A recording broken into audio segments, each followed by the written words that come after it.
ஒரு பெரிய பொருளை அல்லது புரிந்து கொள்ள முடியாத ஒரு பொருளை நாம் புரிந்து கொள்ள ஒரு உருமாதிரி மாடல் கொண்டு விளக்குவது உண்டு அல்லவா? அப்படியே இன்று பரலோகத்தில் உள்ள ஒரு உருமாதிரி மாடல் பூலோகத்தில் அங்குலம் அங்குலமாக விளக்கப்பட்ட நிகழ்ச்சியை தான் இன்று பார்க்க போகிறோம். பாருங்களேன், அந்த அற்புத நிகழ்வின் விளக்கம் பார்க்கலாம்.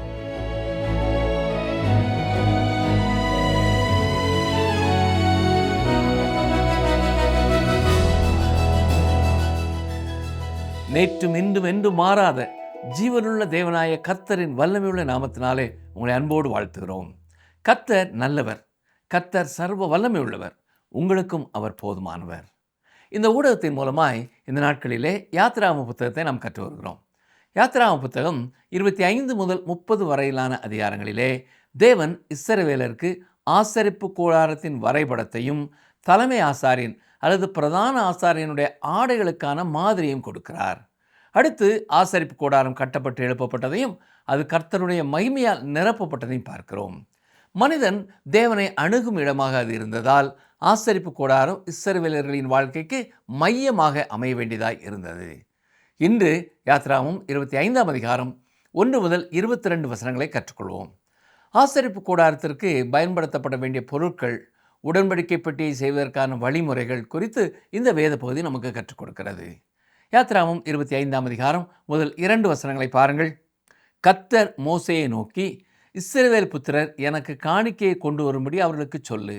மனப்பூர்வமாய் உற்சாகத்துடன் கொடுப்பவன் எவனோ அவனிடத்தில் எனக்கு காணிக்கையை வாங்குவீர்களாக. இஸ்ரவேலர்கள் அடிமைத்தனத்திலிருந்து விடுபட்டு சில மாதங்களே ஆயிருந்தன. என்றாலும் ஆசரிப்பு கூடாரத்தை கட்டுவதற்கு தங்களால் இயன்றதை காணிக்கையாக கொடுக்குமாறு கடவுள் அவரிடத்தில் கேட்கிறார். இதில் ஆச்சரியமான காரியம் என்னவென்றால், இஸ்ரவேல் புத்திரர்கள் தாராளமாக வாரி வாரி கொடுத்ததால் இதற்கு மேல் காணிக்கை கொண்டு வர வேண்டாம் என்று அவர்களிடத்தில் கூற வேண்டியதாயிற்று. என்னை கவனித்துக் கொண்டிருக்கிற அருமையான நண்பர்களே, இப்படிப்பட்ட ஒரு விஷயம் அடிக்கடி நடப்பதில்லை. நானும் சபை போதகராக இருந்திருக்கிறேன். சபைக்கு காணிக்கை கொடுப்பதை நிறுத்துங்கள் என்று ஒருபொழுதும் மக்களிடம் சொல்ல வேண்டியதே இல்லை. ஆனால் மோசே அப்படி செய்ய வேண்டியது இருந்தது. அவர்கள் கொண்டு வர வேண்டிய பொருட்கள் எவைகள் என்பதை கவனியுங்கள். யாத்திராகமம் 25ஆம் அதிகாரம் 3 முதல் 7ஆம் வசனம் வரை வாசிக்கிறேன். நீங்கள் அவர்களிடத்தில் வாங்க வேண்டிய காணிக்கையாவன: பொன்னும் வெள்ளியும் வெண்கலமும் இளநீல நூலும் இரத்தாம்பர நூலும் சிவப்பு நூலும் மெல்லிய பஞ்சு நூலும் வெள்ளாட்டு மயிரும் சிவப்பு தீர்ந்த ஆட்டுக்கடா தோலும் தகசு தோலும் சீத்தி மரமும் விளக்கெண்ணையும் அபிஷேக தைலத்துக்கு பரிமள வர்க்கங்களும் தூபத்துக்கு சுகந்த வர்க்கங்களும் ஏபோத்திலும் மார்பதக்கத்திலும் பதிக்கும் கோமேதக கற்களும் இரத்தினங்களுமே. இந்த பொருட்கள் எல்லாம் அவர்களுக்கு எங்கே இருந்து கிடைத்தன? நம்முடைய முதல் கேள்வியாக இது இருக்கலாம். இஸ்ரவேலர்கள் அப்பொழுதுதான் அடிமைத்தனத்திலிருந்து விடுவிக்கப்பட்டிருக்கிறார்கள். இதை ஞாபகத்தில் வைத்துக் கொள்ளுங்கள். அவர்கள் எகிப்து தேசத்தை விட்டு வெளியே வரும் வழியிலே தங்களின் 400 ஆண்டு கால உழைப்புக்கான நிலுவை சம்பளத்தின் ஒரு பகுதியாகவே இவற்றை சேகரித்து எடுத்து வந்தார்கள். யாத்திராகமம் 12:36 நமக்கு இதை நினைவூட்டுகிறது. கர்த்தர் ஜனங்களுக்கு எகிப்தியரின் கண்களில் தயவு கிடைக்கும்படி செய்ததினால் அவர்கள் கேட்டதை அவர்களுக்கு கொடுத்தார்கள். இவ்விதமாய் அவர்கள் எகிப்தியரை கொள்ளையிட்டார்கள். இஸ்ரவேலர்கள் எகிப்தை விட்டு புறப்பட்ட பொழுது பிரம்மாண்டமான செல்வத்தை எடுத்து வந்தார்கள். ஆசரிப்பு கூடாரத்தின் கட்டுமானத்திற்கு மட்டுமே குறைந்தது 50 கோடி ரூபாய் மதிப்புள்ள பொருட்கள் பயன்படுத்தப்பட்டதாக மதிப்பிடப்பட்டுள்ளது. வனாந்திர பயணத்தின் பொழுது கைகளிலே சுமந்து செல்ல வேண்டியது இருந்ததால் ஆசரிப்பு கூடாரம் அளவிலே சிறியதாக இருந்தது. ஆனால் அது மிகவும் நேர்த்தியாகவும் ஆடம்பரமாகவும் அழகாகவும் வடிவமைக்கப்பட்டிருந்தது. கவனியங்கள். யாத்திராகமம் 25ஆம் அதிகாரம் 8ஆம் வசனம். அவர்கள் நடுவிலே நான் வாசம் பண்ண எனக்கு ஒரு பரிசுத்த ஸ்தலத்தை உண்டாக்குவார்களாக. கடவுள் ஒரு குறிப்பிட்ட புவியியல் எல்லைக்குள் மட்டும் அடைபட்டவர் என்ற அர்த்தத்திலே தான் அந்த கூடாரத்தில் வாழப்போவதாக ஒருபொழுதும் கூறவில்லை.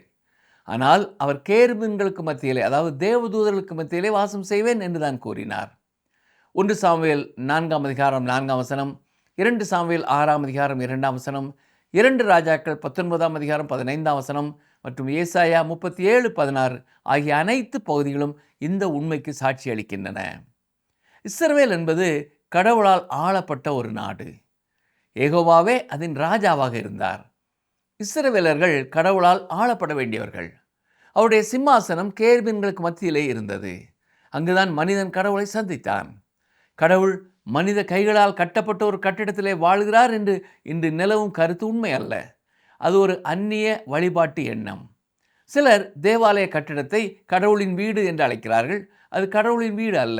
ஏனென்றால் அவர் ஒருபொழுதும் ஒரு கட்டிடத்தில் வசிப்பதில்லை, வாழ்ந்ததும் இல்லை. சாலமோன் இதை மிகச் சரியாக கூறியிருக்கிறார். கவனியங்கள், வாசிக்கிறேன். 1 ராஜாக்கள் 8ஆம் அதிகாரம் 27ஆம் வசனம். தேவன் மெய்யாக பூமியிலே வாசம் பண்ணுவாரோ? இதோ வானங்களும் வானாதி வானங்களும் உம்மை கொள்ளாதே. நான் கட்டின இந்த ஆலயம் எம்மாத்திரம்.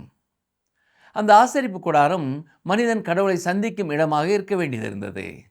சங்கீதம் 99:1 என்ன சொல்லுகிறது? கர்த்தர் ராஜரீகம் பண்ணுகிறார், ஜனங்கள் தத்தளிப்பார்களாக. அவர் கேருபீன்களின் மத்தியில் வீற்றிருக்கிறார், பூமி அசைவதாக. அந்த உடன்படிக்கை பெட்டி கடவுளின் சிம்மாசனமாக இருந்தது. அதுதான் அவர்கள் முதலிலே செய்ய வேண்டிய வழிபாட்டு பொருளாகும். யாத்திராகமம் 25ஆம் அதிகாரம் 9ஆம் வசனத்தை பாருங்கள். நான் உனக்கு காண்பிக்கும் வாசஸ்தலத்தின் மாதிரியின்படியும் அதனுடைய எல்லா தட்டுமுட்டுகளின் மாதிரியின்படியும் அதை செய்வீர்களாக. பூலோகத்தில் இருந்த இந்த கூடாரம் பரலோகத்தில் உள்ள கூடாரத்தின் மாதிரியை கொண்டுதான் உருவாக்கப்பட்டது என்று எபிரேயர் புத்தகம் நமக்கு கூறுகிறது. இப்பொழுது பரலோகத்திலே நிஜமாகவே இப்படி ஒரு கூடாரம் இருக்கிறதா என்ற கேள்வி எழும்புகிறது.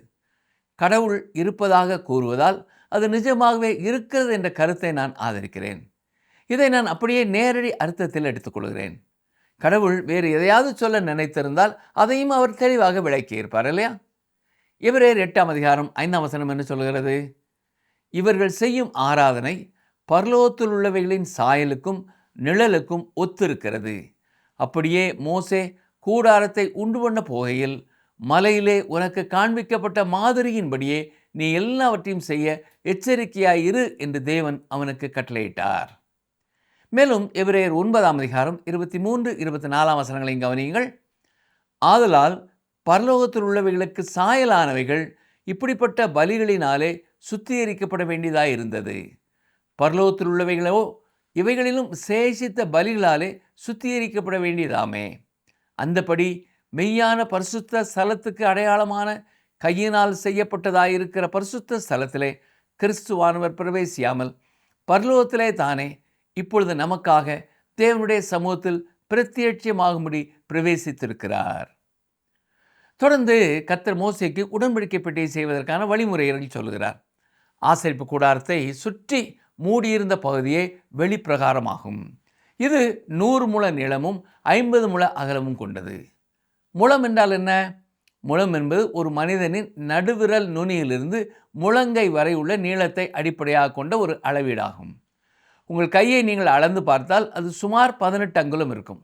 நீங்கள் குட்டையானவராக இருந்தால் அதைவிட குறைவாகவும், உயரமானவராக இருந்தால் அதைவிட அதிகமாகவும் இருக்கும். எனவே ஒரு முழத்தின் அளவு ஆளுக்கால் மாறுபட்டாலும் பொதுவாக அது 18 அங்குலமாக கணக்கிடப்பட்டது. ஆசரிப்பு கூடாரத்தின் வரைபடத்தை பார்த்தால் வெளிப்பிரகாரத்திலே வெண்கல பலிபீடமும் வெண்கல தொட்டியும் இருந்ததை நாம் பார்க்கலாம். மேலும் ஆசரிப்பு கூடாரம் 2 அறைகளாக பிரிக்கப்பட்டிருந்தது. பரிசுத்த ஸ்தலம், மகா பரிசுத்த ஸ்தலம். அதன் அளவுகளை கவனியுங்கள். ஆசரிப்பு கூடாரம் 30 முழ நீளம், 10 முழ அகலம் மற்றும் 10 முழ உயரம் கொண்டது. பரிசுத்த ஸ்தலம் 20 முழ நீளமும் 10 முழ அகலமும் கொண்டது. மகா பரிசுத்த ஸ்தலம் 10 முழ நீளம், 10 முழ அகலம் மற்றும் 10 முழ உயரம் கொண்டது. இதனால் இது ஒரு துல்லியமான கனசதுர வடிவிலே அமைந்திருந்தது. பரிசுத்த ஸ்தலத்திலே சமூக தப்ப மேஜை, பொன் கொத்து விளக்கு மற்றும் தூப பீடம் ஆகிய உபகரணங்கள் இருந்தன. மகா பரிசுத்த ஸ்தலத்திற்குள்ளே உடன்படிக்கை பெட்டியும் அதன் மேல் கிருபாசனமும் வைக்கப்பட்டிருந்தன. அதே போல வெளிப்பிரகாரத்திலே வெண்கல பலிபீடம் மற்றும் வெண்கல தொட்டி ஆகிய 2 உபகரணங்கள் இருந்ததோடு அந்த வெளிப்பிரகாரத்தை சுற்றி மெல்லிய வெள்ளை நாற்பட்டிலான ஒரு வேலியும் அமைக்கப்பட்டிருந்தது. யாத்திராகமம் 25ஆம் அதிகாரம் 10 முதல் 13 வரை பாருங்கள். சித்தி மரத்தினால் ஒரு பெட்டியை பண்ண கடவர்கள். அதன் நீளம் 2½ முழமும் அதன் அகலம் 1½ முழமும் அதன் உயரம் 1½ முழமுமாயிருப்பதாக. அதை எங்கும் பசும்பொன் தகட்டால் மூடுவாயாக. நீ அதன் உட்புறத்தையும் வெளிப்புறத்தையும் அதனால் மூடி அதன் மேல் சுற்றிலும் பொன்னினால் திறனையை உண்டாக்கி அதற்கு 4 பொன் வளையங்களை வார்ப்பித்து அவைகளை அதன் 4 மூலைகளிலும் போட்டு ஒரு பக்கத்தில் 2 வளையங்களும் மறுபக்கத்தில் 2 வளையங்களும் இருக்கும்படி தைத்து சீத்தி மரத்தால் தண்டுகளை செய்து அவைகளை பொன் தகட்டால் மூடி. கவனித்தீர்களா? உடன்படிக்கை பெட்டியும் அதற்கு மேலிருந்த கிருபாசனமும் தேவன் இஸ்ரவேல் மக்களை சந்திக்கும் இடமாக இருந்தது. அவர்கள் தங்கள் தேவனை நெருங்கிச் செல்வதற்கான இடமாக அது விளங்கியது. அது ஆசரிப்பு கூடாரத்தின் மிக புனிதமான இடமாகும். முதலாவதாக குறிப்பிடப்படும் வழிபாட்டு பொருள் அந்த உடன்படிக்கை பெட்டிதான். இதை நாம் கவனிக்க வேண்டும்.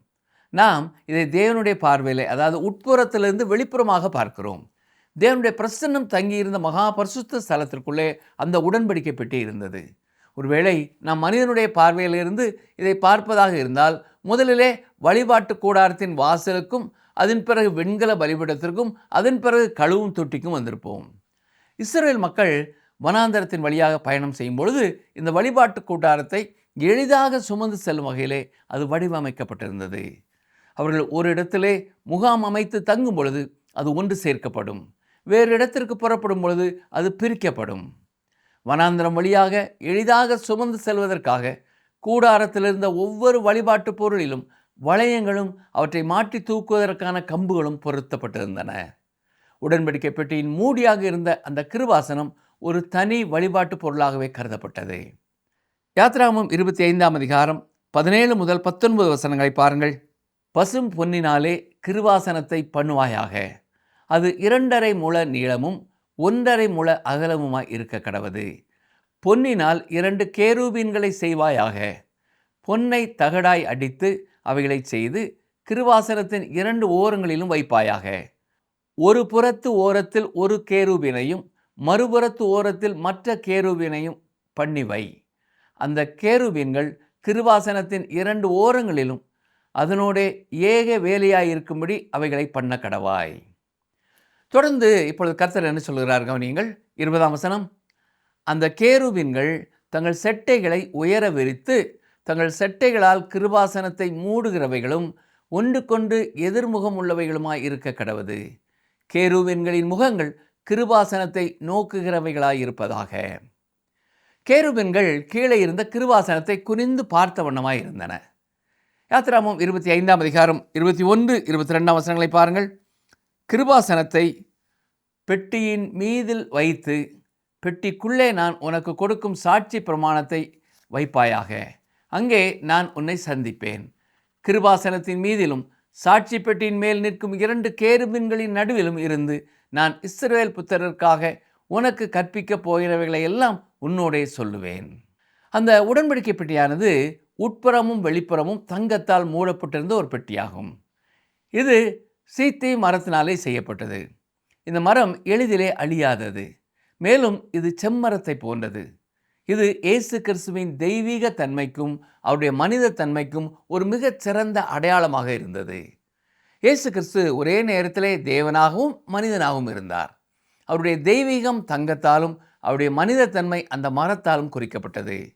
அந்த உடன்படிக்கை பெட்டியை வெறும் மரப்பெட்டி என்று மட்டும் சொல்லிவிட முடியாது. ஏனென்றால் அது ஒரு தங்கப்பெட்டியும் கூட. அதே போல அதை வெறும் தங்கப்பெட்டி என்று மட்டும் அழைத்து விட முடியாது. ஏனென்றால் அது ஒரு மரப்பெட்டியும் கூட. கிறிஸ்து ஒரே நேரத்திலே தேவனாகவும் மனிதனாகவும் இருக்கிறார். இயேசு தேவ மனிதன் என்ற அடையாளத்தை வெளிப்படுத்த தங்கம் மற்றும் மரம் ஆகிய 2மே தேவைப்பட்டன. இந்த 2 தன்மைகளும் ஒன்றோடு ஒன்று கலந்து விடவில்லை. இந்த 2 நிலைகளை நாம் கவனிக்க தவறினால் அது அவருடைய ஆளுமையை பற்றிய ஒரு தவறான கற்பனைக்கு வழிவகுக்கும்.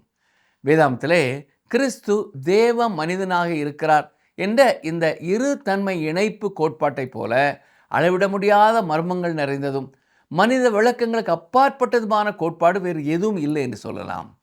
இருந்தபோதிலும் ஒரே சரீரத்தில் தேவனும் மனிதனும் இணைந்திருக்கும் இந்த தெய்வீக இணைப்பை உடன்படிக்கை பெட்டியைப் போல இவ்வளவு எளிமையாக விளக்கும் வேறு எந்த அடையாளமும் நமக்கு இல்லை.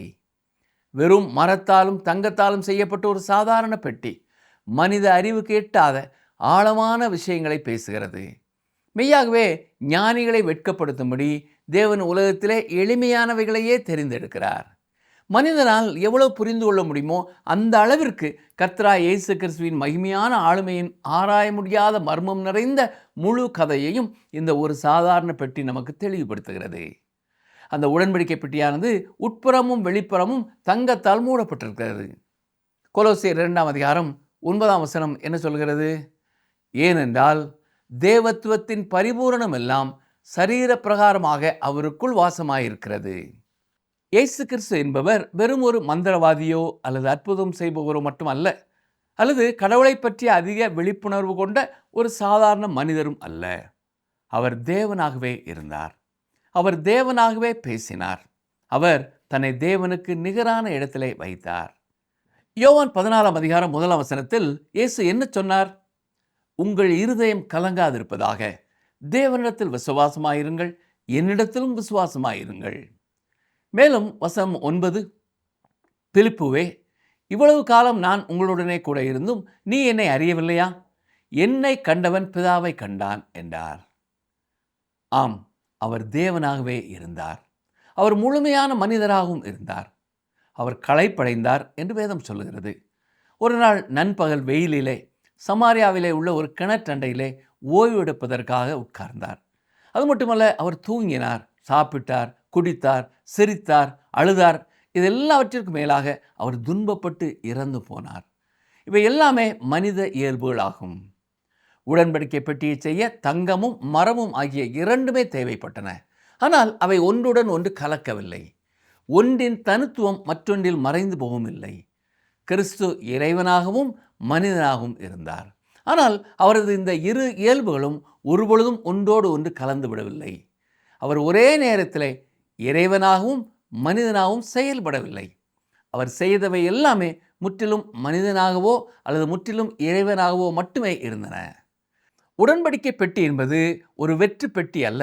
அதற்குள் 3 பொருட்கள் இருந்தன என்று எபிரேயர் 9:4 விரிவாக சொல்லப்பட்டிருக்கிறது. கவனியங்கள், வாசிக்கிறேன். அதிலே பொன்னாற் செய்த தூப கலசமும் முழுவதும் பொற்றகடு பொதித்திருக்கப்பட்ட உடன்படிக்கை பெட்டியும் இருந்தன. அந்த பெட்டியிலே மன்னா வைக்கப்பட்ட பொற்பாத்திரமும் ஆரோனுடைய தளிர்த்த கோலும் உடன்படிக்கையின் கற்பலகைகளும் இருந்தன. கவனித்தீர்களா? உடன்படிக்கை பெட்டிக்குள்ளே இருந்த அந்த பொருட்கள் சில அடையாளங்களை குறிப்பதாக இருக்கின்றது. ஆரோனின் துளிர்த்த கோல் ஆண்டவராய் இயேசு கிறிஸ்துவினுடைய உயிர்த்தெழுதலை குறிக்கிறது. மன்னா என்பது கிறிஸ்துவை வாழ்வளிக்கும் அப்பம் என்ற உண்மையை உணர்த்துகிறது. 10 கட்டளைகள் அவர் இந்த பூமியிலே வாழ்ந்த பொழுது அனைத்து விதிகளையும் தீர்க்க தரிசனங்களையும் முழுமையாக நிறைவேற்றி வாழ்ந்த வாழ்க்கையை குறிக்கிறது.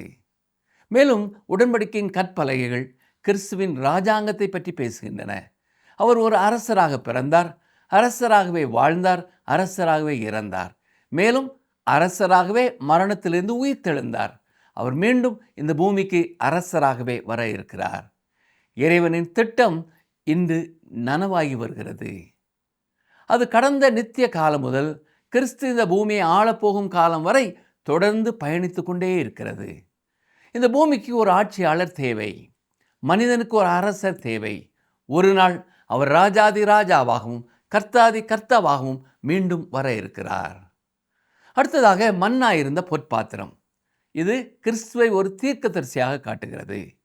யோவான் 6:32 தெளிவாக கூறப்பட்டுள்ளது போல அவர் இறைவனுக்காக பேசினார். இயேசு அவர்களை நோக்கி, வானத்திலிருந்து வந்த அப்பத்தை மோசே உங்களுக்கு கொடுக்கவில்லை, என் பிதாவோ வானத்திலிருந்து வந்த மெய்யான அப்பத்தை உங்களுக்கு கொடுக்கிறார் என்று மெய்யாகவே மெய்யாகவே உங்களுக்கு சொல்லுகிறேன். இயேசு கிறிஸ்து மனிதனுக்கு கடவுளால் அனுப்பப்பட்ட செய்தியாகவும் இருந்தார். அவரே லோகோஸ், அதாவது கடவுளின் வார்த்தையாகவும் கடவுளின் அகர வரிசையாகவும் அல்பாவும் ஒமேகாவும், அதாவது தொடக்கமும் முடிவுமாய் இருக்கிறார். அவரே மனிதனுக்கு கடவுளுடைய இறுதியான செய்தி. கிறிஸ்து இறை மனிதனாக இந்த பூமிக்கு வந்த பிறகு பரலோகம் அமைதியாக இருக்கிறது. ஏனென்றால் கிறிஸ்துவுக்கு பின் சேர்ப்பதற்கு கடவுளிடம் எந்த கூடுதல் குறிப்பும் இல்லை. அந்த கடிதத்திற்கு பின் விவர குறிப்பு எதுவும் எழுதப்படவில்லை. ஏனென்றால் கிறிஸ்துவே அந்த கடிதத்தின் முழு வடிவமாக இருக்கிறார். கடவுள் தன் இருதயத்தின் எண்ணங்கள் எல்லாவற்றையும் கிறிஸ்துவின் மூலமாக நமக்கு வெளிப்படுத்தி விட்டார். ஆரோனின் துளிர்த்த கோல் கிறிஸ்து ஒரு ஆசாரியராக செய்த பணியை குறிக்கிறது. தீர்க்கதரிசி மனிதர்களுக்கு முன்னால் கடவுளுக்காக பேசினார். ஆனால் ஒரு ஆசாரியன் கடவுளுக்கு முன்னால் மனிதர்களுக்காக பேசினார். ஒரு ஆசாரியராக கிறிஸ்து தன்னைத்தானே பலியாக ஒப்பு கொடுத்தார். ஒரு ஆசாரியராகவே அவர் பரலோகத்திற்குள்ளே நுழைந்தார். இப்பொழுதும் கூட அவர் பரலோகத்திலே கடவுளின் வலது பட்சத்திலே அமர்ந்திருக்கிறார்.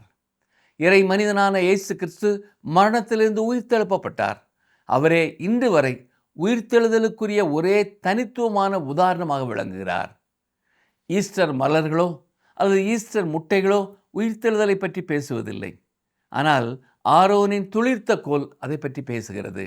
ஏனென்றால் அது உயிர் பெற்று துளிர்த்த ஒரு பழைய பட்டுப்போன தடியாகும். இவ்வாறாக உடன்படிக்கை பெட்டியானது கிறிஸ்துவை தீர்க்கதரிசியாகவும் ஆசாரியராகவும் அரசராகவும் வெளிப்படுத்துகிறது. யோவான் 1:14 பாருங்கள். அந்த வார்த்தை மாம்சமாகி கிருபையினாலும் சத்தியத்தினாலும் நிறைந்தவராய் நமக்குள்ளே வாசம் பண்ணினார். அவருடைய மகிமையை கண்டோம். அது பிதாவுக்கு ஒரே பேரானவருடைய மகிமைக்கு ஏற்ற மகிமையாகவே இருந்தது. கிருபாசனம் உடன்படிக்கை பெட்டியின் மேல் பகுதியிலே அமைந்திருந்தது. அது அந்த பெட்டிக்கு ஒரு மூடி போல செயல்பட்டாலும் அது ஒரு தனித்துவமான பொருளாகவே இருந்தது. அது தூய தங்கத்தால் செய்யப்பட்டிருந்தது. அதன் இரு முனைகளிலும் கேருபீன்கள், அதாவது தேவதூதர்கள், தங்கள் சிறகுகளை விரித்து கிருபாசனத்தை மூடி நிழலிட்டபடி இரத்தம் தெளிக்கப்படும் அந்த மேல் பகுதியை நோக்கி குனிந்து பார்த்து கொண்டிருப்பது போல அமைக்கப்பட்டிருந்தன. இங்குதான் தலைமை குரு அல்லது பிரதான ஆசாரியன் பலியிடப்பட்ட இரத்தத்தை தெளிப்பார். அந்த இரத்தமே அதனை கிருபாசனம் அல்லது இரக்கத்தின் இருப்பிடம் ஆக்கியது. இதுவும் கிறிஸ்துவின் சிலுவை பணியின் அடையாளமாகவே இருக்கிறது. கிறிஸ்து சிலுவையிலே மரித்த பிறகு பரலோகத்திலே தன் இரத்தத்தை நிஜமாகவே சமர்ப்பித்தார். ஏனென்றால் கிறிஸ்துவின் இரத்தம் மலிவானதல்ல, அது விலைமதிப்பற்றது. 1 பேதுரு 1:18-19 பேதுரு தன் இரட்சகரின் இரத்தத்தை வெளியேறப்பட்டது என்று அழைக்கிறார்.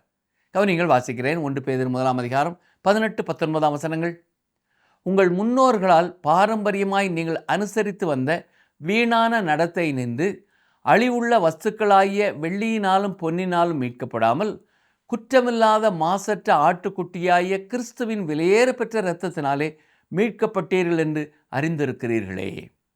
கிறிஸ்துவின் இரத்தம் பொன் வெள்ளியை விடவும் மதிப்புமிக்கது.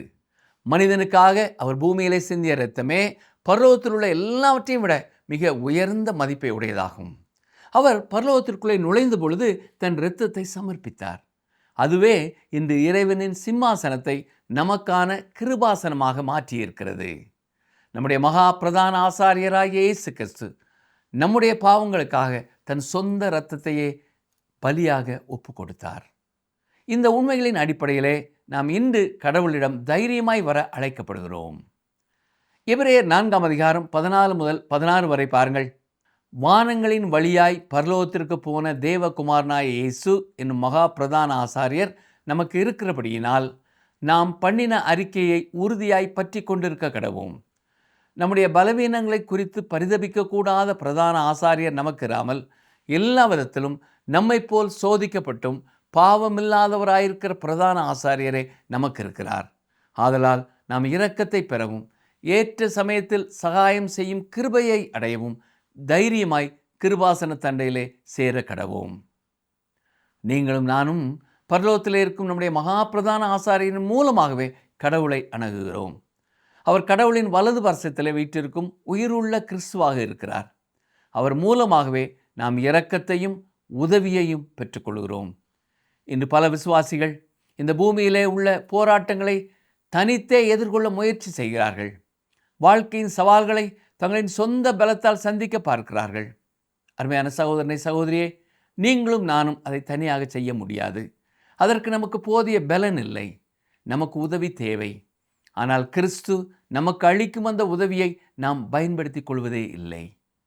கிறிஸ்துவை மரணத்திலிருந்து உயிர்த்தெழச் செய்ய அதே வல்லமை எபேசிய விசுவாசிகளுக்குள்ளும் செயல்பட வேண்டும் என்று அப்போஸ்தலனாகிய பவுல் ஜெபித்தார்.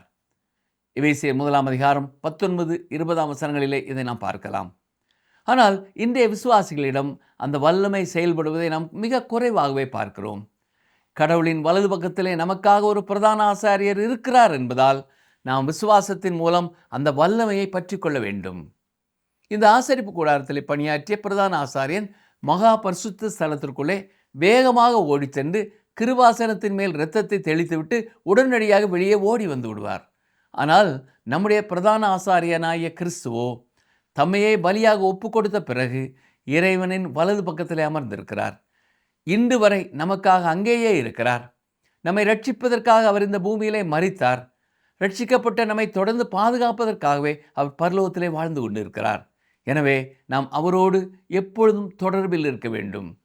என் சத்தத்தை கவனித்துக் கொண்டிருக்கிறார் அருமையான சகோதரனை சகோதரியே, இன்று நீங்கள் அவரிடத்தில் பேசினீர்களா?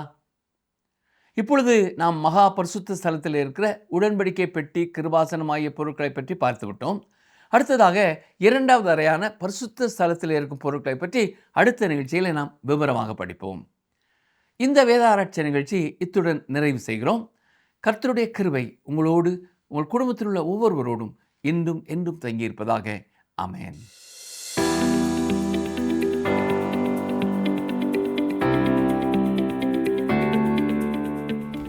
உடன்படிக்கை பெட்டி எந்த மரத்தால் செய்யப்பட்டது? ஆப்ஷன் ஏ கேதுரு, ஆப்ஷன் பி சித்தீம், ஆப்ஷன் சி தேவதாரு.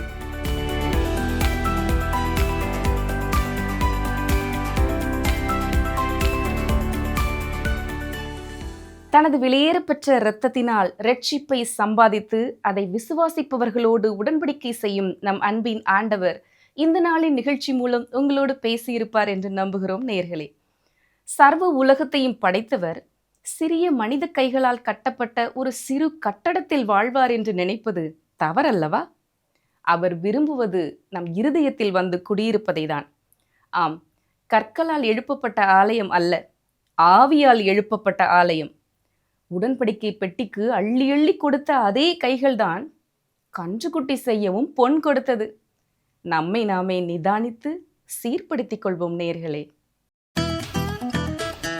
இந்த நிகழ்ச்சி உங்களுக்கு பிடிச்சிருக்கா? அப்ப இப்பவே மிஸ்டர் கால் கொடுங்க. பரிசு வெல்றது நீங்களாவும் இருக்கலாம்.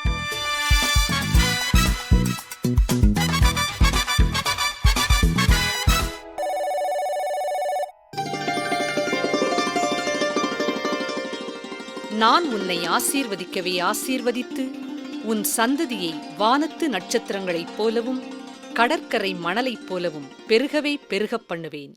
ஆதியாகமம் 22:17.